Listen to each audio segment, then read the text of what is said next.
Join me to make a stretch cord bracelet today. Start with 10 to 12 inches of stretch cord. I have 1 millimeter here.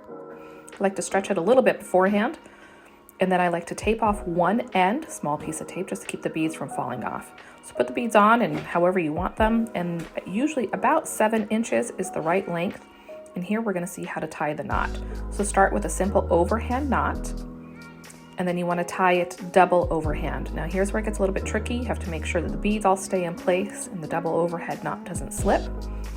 And then the hardest part of this is making sure that when you pull it tight, you have to pull it in kind of 4 directions. So the 2 loose ends and then the cord that is in the bracelet, you have to pull it in opposite directions, and just keep tugging it and pulling it until you feel that the knot has shrunk, it's gotten nice and tight, and then it shouldn't slip. If you want, you can add a little dot of glue to the knot, just for a little extra safety. Some people do that, like a super glue.